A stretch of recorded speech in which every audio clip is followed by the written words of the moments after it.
The palace of the Lurian people was like nothing Mark Harris had ever seen before. It shimmered in the soft light of the twin suns, its towers reflecting every color of the sky. Trees with luminous leaves stretched high, and the air smelled faintly sweet, as if flowers invisible to human eyes were always in bloom. Mark, a human soldier, had come as part of a peacekeeping mission, but he had expected negotiations, strategy meetings, and protocol. Instead, he was greeted by an unusual problem, a baby who refused to be soothed. Princess Leora, a young alien royal with wide, expressive eyes that seemed almost too large for her delicate face, approached him as he stood quietly near the palace balcony. She looked worried, almost desperate, and she glanced behind her to the small chamber where the baby's cries echoed through the marble halls. "Lieutenant Harris," she said, her voice soft but urgent, "I hope you can help. My sibling Kiri, no one can calm them. Not the caretakers, not the healers, not anyone. Please, you must try." Mark nodded, keeping his expression neutral. He had learned early in his training that calmness was often contagious. "I will do what I can, Your Highness," he said, keeping his tone steady. The baby's cries had been continuous for hours, an eerie, high-pitched sound that seemed to shake even the crystal chandeliers in the palace. The alien caretakers had tried every method known to them. Gentle hums that resonated like music from another dimension, pulses of calming light that changed colors rhythmically, and soft telepathic waves intended to soothe the baby's mind. Yet Kiri's wails continued, growing louder as if the more they tried, the more frustrated the baby became. Mark watched quietly, studying the alien methods carefully. There was precision in their movements, a practiced grace that came from centuries of tradition, but there was something missing. He noticed how tense the caretakers' faces were, how their frustration and worry seemed to feed into the baby's anxiety. He knew that sometimes, no amount of technique could substitute for simple presence and patience. "May I?" he asked gently, stepping forward. Princess Leora gave a slight nod, her hope shining through despite her anxiety. He approached the baby, who was swaddled in layers of soft, glowing fabric. Kiri's tiny fists waved in the air, eyes wide and brimming with tears. Mark crouched down to be at eye level, careful not to make sudden movements. He spoke softly, in a calm, measured tone. At first the baby did not respond. Kiri continued to cry, the sound like a tiny storm echoing off the palace walls. But Mark did not rush. He simply waited, keeping his breathing steady, letting the baby feel his calm presence. Slowly he extended a hand, letting it hover near the baby without touching. He understood instinctively that rushing or forcing contact might make the situation worse. Princess Leora watched with wide eyes. She had seen humans in action before, but never like this. There was no magic, no technology, no ritual, just quiet attention. It was strangely mesmerizing, almost like watching someone speak a language made entirely of patience. Mark began to hum a soft, rhythmic tune, barely audible, not because he thought the baby would recognize it, but because it steadied his own heartbeat and allowed the baby to sense his calm energy. His hand moved slowly, almost in rhythm with the hum, just above the baby's tiny body. Minutes passed. Kiri's cries slowed, though the baby's face still scrunched with discomfort. Mark continued, never forcing anything, simply being there, letting the baby observe his steady presence. Then slowly Kiri's tiny fingers relaxed, the fists unclenched. The high-pitched cries turned into softer whimpers. Princess Leora gasped quietly. She had never seen anything like this. The caretakers, who had been frowning in concern, looked on in astonishment. For all their advanced methods, the baby had responded only to something so simple and human. Mark leaned just slightly closer, his eyes soft and calm. Kiri, after a brief moment of hesitation, turned the head slightly toward him. The baby's lips curled into a faint, uncertain smile. It was small, almost imperceptible, but to anyone who had been standing there, it was a miracle. The room seemed to change in that moment. The air felt lighter, as if the tension that had gripped the palace for days had finally lifted. Princess Leora stepped closer, her eyes shining with awe and something else, relief, hope, and gratitude all at once. You did it," she whispered. How did you do it?" Mark smiled faintly, shaking his head. "I didn't do anything special, Princess. I just stayed calm. Sometimes that's enough." The caretakers exchanged looks, their expressions a mixture of confusion and admiration. In their culture, every emotion was calculated, every gesture designed to produce a specific outcome. And yet here was a human, achieving what no ritual or device could accomplish, simply through presence and patience. Princess Leora reached out and gently took Kiri into her arms, holding the baby close to her chest. Kiri rested against her, breathing softly, eyes now wide and curious rather than fearful. She looked at Mark again, her eyes full of wonder. "You humans, you are different," she said softly. "Not just in strength or skill, but in the way you feel. You can calm even a storm we cannot control." Mark nodded, feeling a warmth that had little to do with the twin suns outside. He had always known humans had qualities that could not be measured by technology or strategy, but seeing it recognized by someone from another world, someone so wise despite her youth, was humbling. "Princess," he said quietly, "sometimes the best thing we can offer is just being present, being patient. The rest, it comes on its own." For a long moment there was silence in the chamber. Even the caretakers, who had initially seemed skeptical of the human soldier, watched in respectful quiet. Kiri wriggled slightly in Leora's arms but did not cry. The baby's eyes lingered on Mark, as if sensing that this was a safe presence, one that could not be rushed or forced. Leora walked slowly through the chamber, cradling Kiri, and spoke to her attendants. "See," she said, her voice gentle, "even a human can teach us something. Sometimes we do not need complex methods or technology. Sometimes we only need calm and care." The caretakers looked at her, their expressions softening. They had devoted their lives to the study of emotion, to techniques of soothing and healing, and yet here was proof that simplicity could achieve what intricacy could not. Mark remained standing a few steps away, watching quietly. He did not move unless the baby indicated it was welcome. He had learned long ago that true patience was not measured in actions, but in restraint. To act too quickly, to force comfort, would undo all the effort. Minutes passed. Kiri's eyes closed briefly, lulled by the steady presence of the human soldier and the gentle embrace of the princess.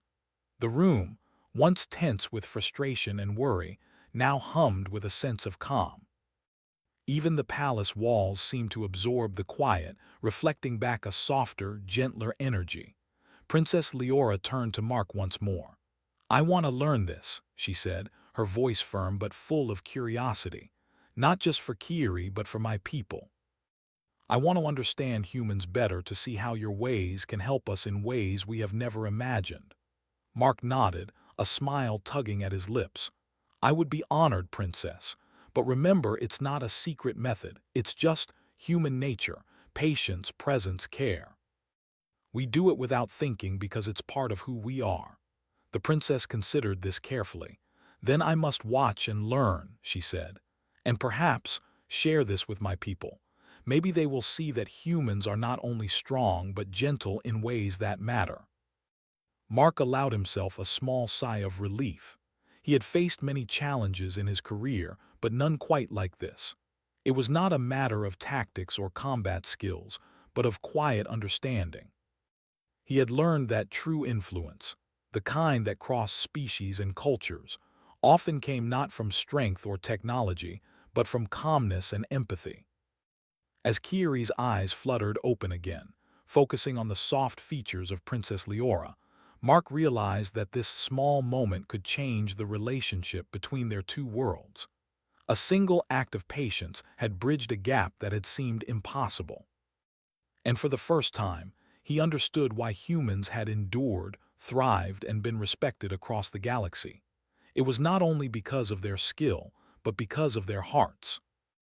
Outside, the twin suns dipped lower in the sky, painting the palace gardens with streaks of gold and pink. The soft rustle of the luminous trees whispered in the breeze, carrying with it the promise of a new understanding, a new connection between worlds.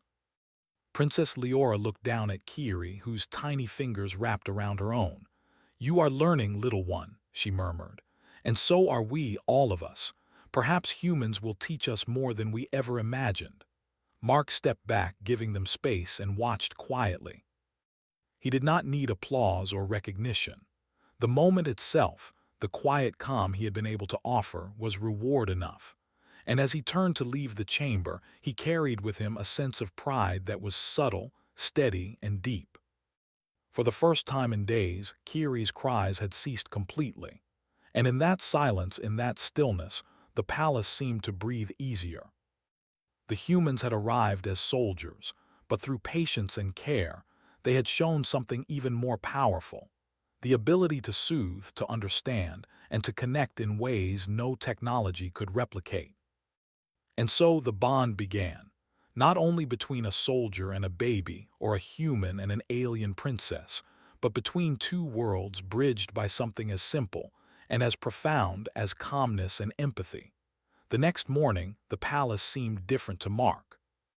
The corridors were filled with a quiet sense of hope, the kind that comes not from grand speeches or celebrations, but from a subtle shift in the heart. He walked carefully along the polished marble floors, his boots echoing softly, and past the royal gardens where soft sunlight spilled across the flowers that glowed with unearthly colors.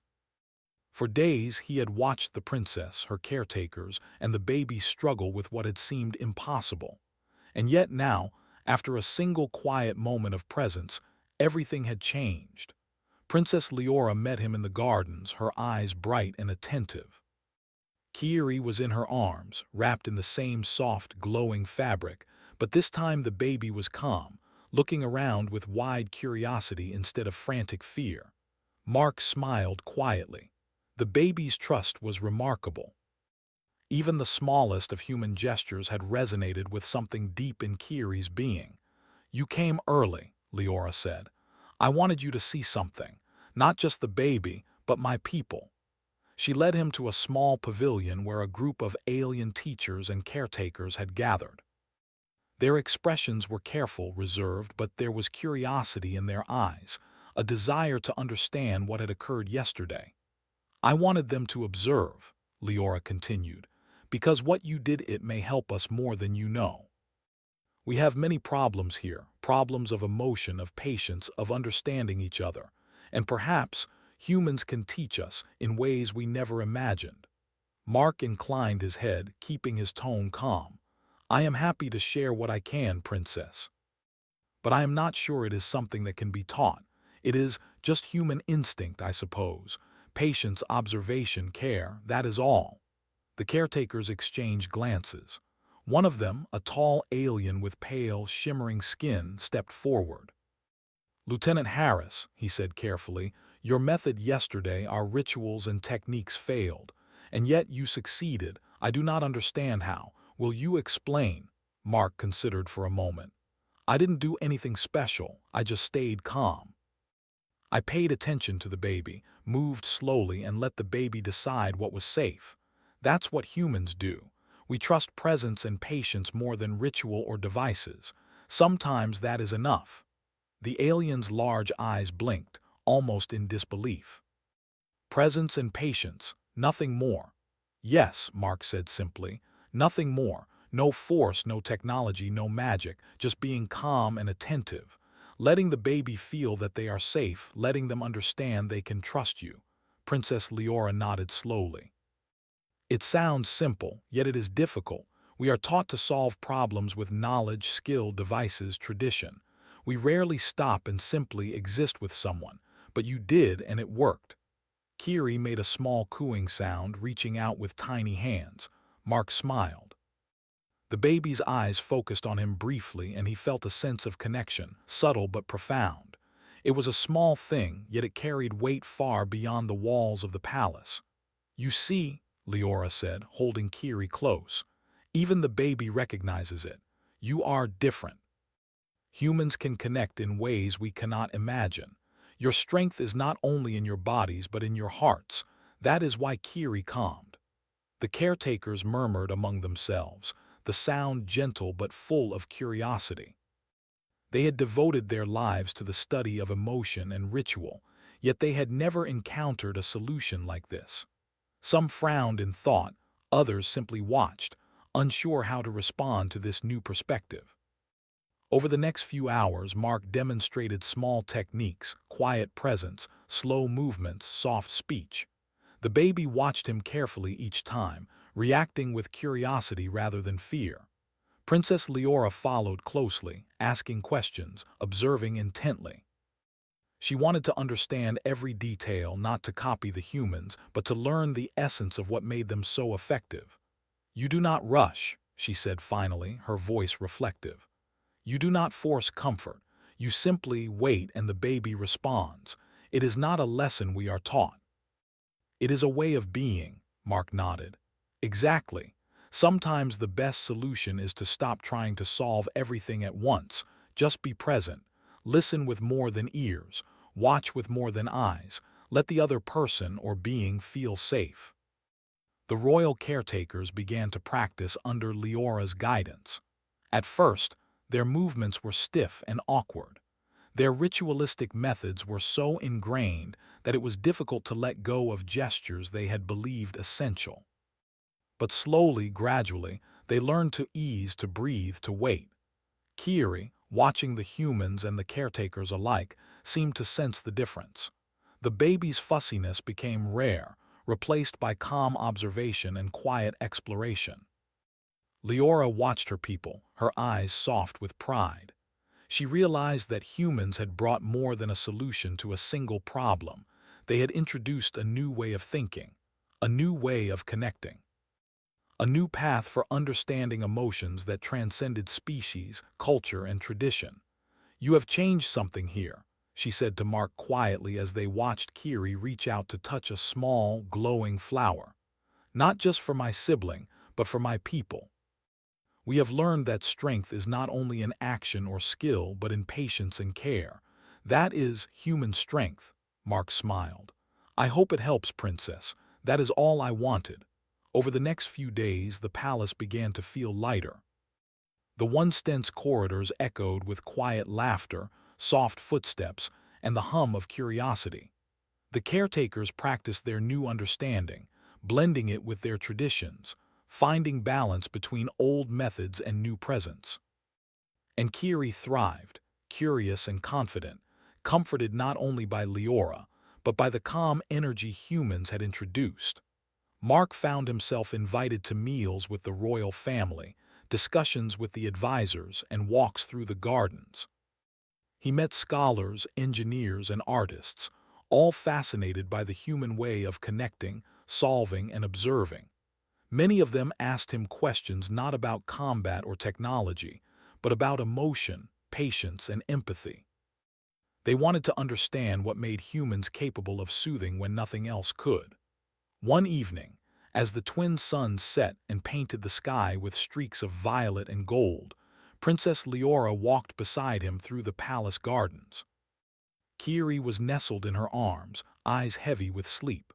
The garden's flowers glowed softly in response to the fading light, petals shimmering as if acknowledging the calm in the air. "You know, Lieutenant Harris," Leora said softly, "I have always admired humans for your courage.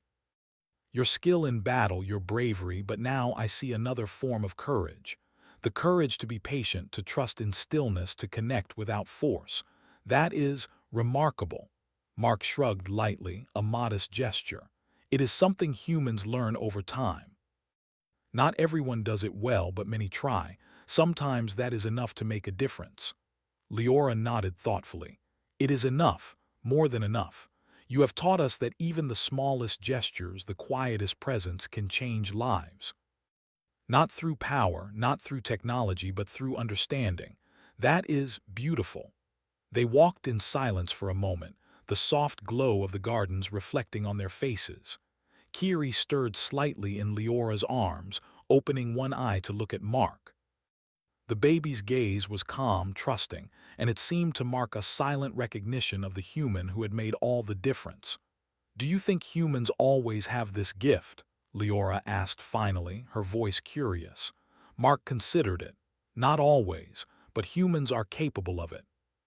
When we care, when we pay attention, when we truly listen, we can calm storms that others cannot.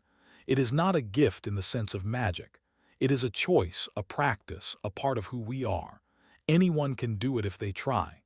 The princess smiled, a quiet, thoughtful expression. "Then perhaps we can teach our people to try as well, to learn from you without abandoning who we are, to blend our ways with yours. That may be the most valuable lesson of all." Days turned into weeks, and Mark continued his observations and quiet guidance. He worked alongside the caretakers, teaching small groups, offering advice, and showing how calm presence could influence even the most restless minds. Kiri grew steadily, exploring the palace with curiosity and joy, always returning to Leora's arms or to the humans who had become familiar figures in the baby's life. One morning, Leora approached Mark in the palace courtyard. "Lieutenant," she said, "I want to thank you again. Not only for Kiri, but for opening our eyes. My people are beginning to see that humans are not only strong, but capable of deep understanding. You have created a bridge between our worlds. That is more than any army or technology could achieve." Mark shook his head humbly. "I only showed what humans do naturally. It is your willingness to observe and learn that makes the difference, princess. You have led your people to understand. I only helped." Kiri toddled nearby, reaching out for a flower that glowed in the morning sun. The baby's laughter, soft and bright, echoed across the courtyard, and Mark felt an unexpected warmth. It was a sound that carried more meaning than any words, proof that connection, care, and patience could transcend culture, species, and even worlds.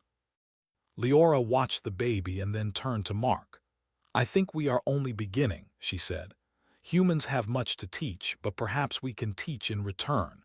Together, we may find ways to make our world stronger, gentler, and wiser." Mark nodded, feeling a quiet sense of fulfillment.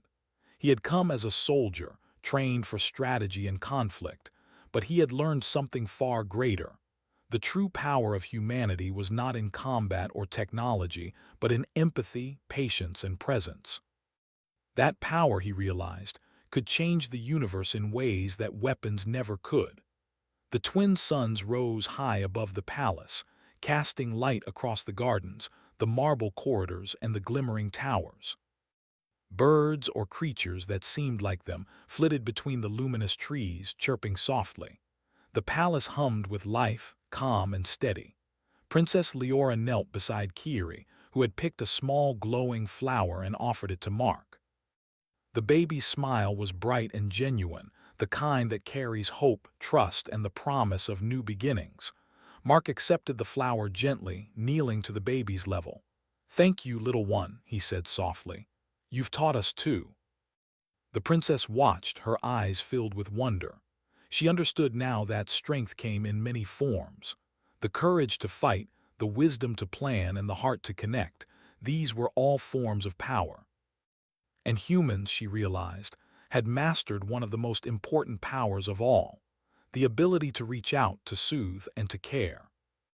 In that moment, she knew that the bond between humans and Lurians would grow stronger, built on understanding and respect rather than fear or obligation. And as she held her sibling close, smiling at the soldier who had brought calm, she felt certain that their two worlds had taken the first steps toward a future filled with hope. Mark stood quietly, watching the scene unfold, feeling a deep and steady satisfaction. He had arrived as a human soldier, trained for strategy and survival, but he would leave knowing that sometimes the greatest victories were not won through strength or firepower, but through empathy, patience, and simple presence. And so the palace thrived. Kiri grew in wonder and joy, and the lessons of calm, connection, and understanding spread quietly but steadily through the Lurian people. Humanity had shown its true strength, not through dominance, but through the gentle power of being fully present, fully patient, and fully caring. The twin suns shone down, and the world felt brighter, softer, and infinitely more hopeful.